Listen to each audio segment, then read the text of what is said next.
The Selfish Path to Romance. Download Chapter 1 for free at drkenner.com and at amazon.com. Anna, you have a question about child rearing.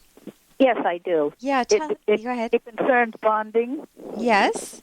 I have a child whom I did not have the opportunity to bring up during the years that he was 2 to 5. And later on, he told me that he had found out that people bond between the ages of 2 to 4, and that therefore my parent, who was the person who brought him up during that period, was the person who would take preference over me. And eventually, which is right now, he's ultimately decided that he doesn't want to have anything more to do with me. By the way, the time that I was away, I was charged with manslaughter with the shooting death of my husband, and I was in a prison for 3 years. Oh my gosh, what happened there? I know. It was unbelievably horrible. But anyway, I was given a pardon, and I was released. I had 2 older children who didn't have this problem because they were 3 or 4 years older than he. Yeah. But they didn't have this particular problem because the third boy didn't know his father at all, and so he has resented me, and it's been a growing resentment. How old is he now? He's old. He's in his late 30s. Okay, so now he's saying to you, he's reflecting back on his childhood, on this awful period in your life, and he's saying that the reason that he doesn't connect with you is because you weren't there in his formative years, the developmental years, the most important years. He hasn't put it exactly that way, but his point is that he bonded with my mother, whom he was with during the time he was from 2 to 5, and actually he thought, bonding was between 2 and 4. I guess he read that in psych or something. Right, and there are a lot of bonding studies, and you look at animals, and you see imprinting, you see little ducks following a mother duck and the rest. But there's a little difference with human beings. Have you ever met anybody later in life that you really connected with? Has he ever? No, have you? Have I? Yeah. Oh yes, I had remarried, and so he had been brought up. Yeah. Ostensibly, by me, of course, by the 2 of us. Yeah. And he had a wonderful, he went everywhere. He went to Europe, he went to Bermuda, he went to the Caribbean. He was everywhere.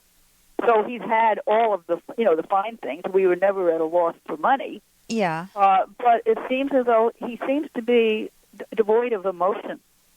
And he's just sort of gravitated to his grandmother, and he just prefers her to me. Wait a minute. He's not devoid of emotion. He's devoid of emotion with me. With you.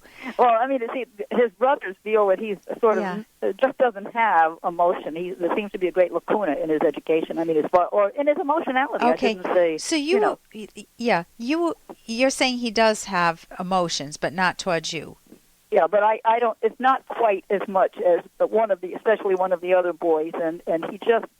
My question really is this going to be forever, or will he ever come out of this, or should I just write him off and never try to make any kind of a... Hey, I got to interrupt this because we've got to pay some bills. 30 seconds, that's it. A very quick ad, and then Ellen will be back.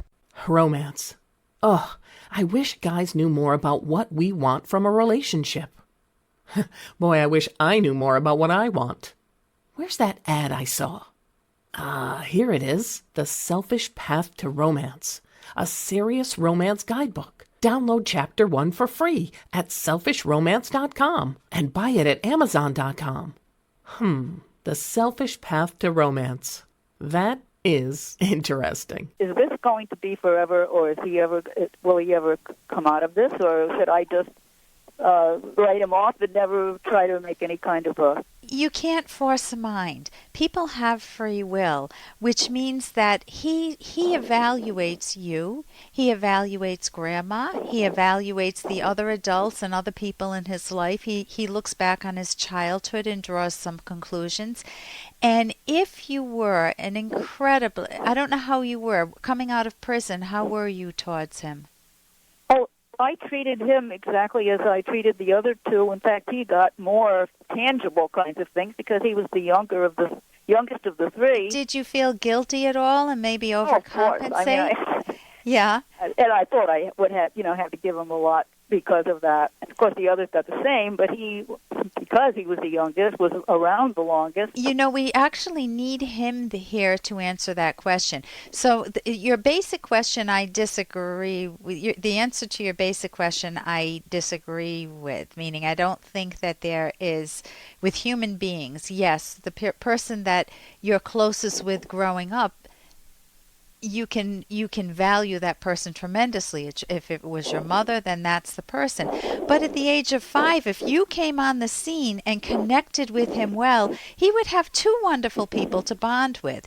If there were complications, and even if you tried your best, if he had drawn some conclusions about you, if he was embarrassed about you, Mom is in jail. Well, where's your mommy? We're going to Thanksgiving with our mommy. My mom's in jail. I know he was 5. That could very well be. I mean, I wasn't there. He could have been mortified. He could have been just totally embarrassed. He didn't know how to deal with that, and kids might have teased him or taunted him. I mean, there may have been a lot that went on that contributed to him emotionally not knowing where to package you in his mind, how to evaluate I think that's you. A good parameter. I had never given that a consideration. That may very well have happened to him. Also, if he goes to the movies and sees James Bond flicks or any mystery movies, or sees a whodunit and he sees murder mysteries and sees people in jail, he gets another opinion about you without knowing you.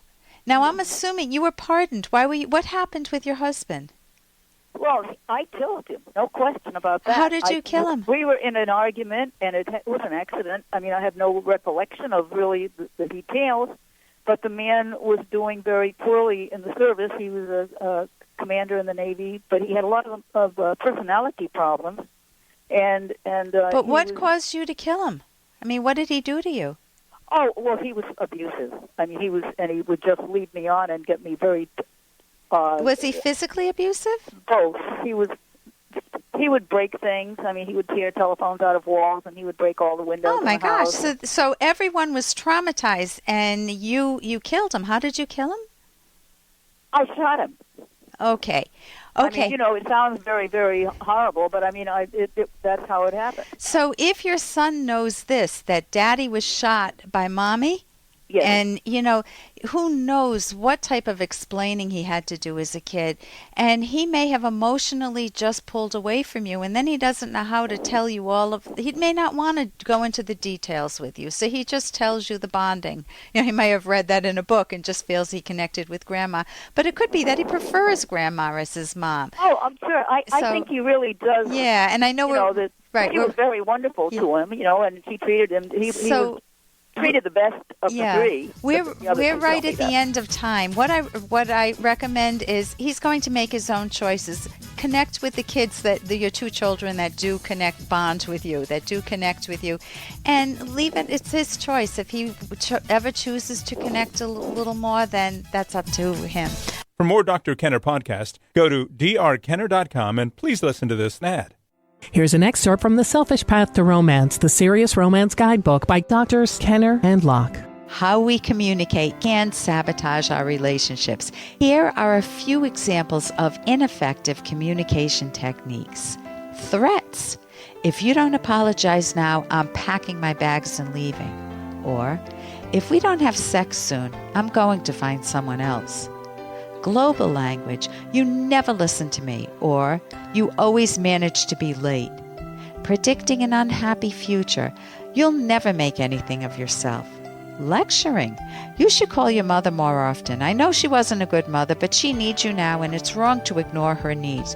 You should put your own issues aside and be more caring. And catastrophizing, I saw you smile at that sales clerk. You don't love me anymore.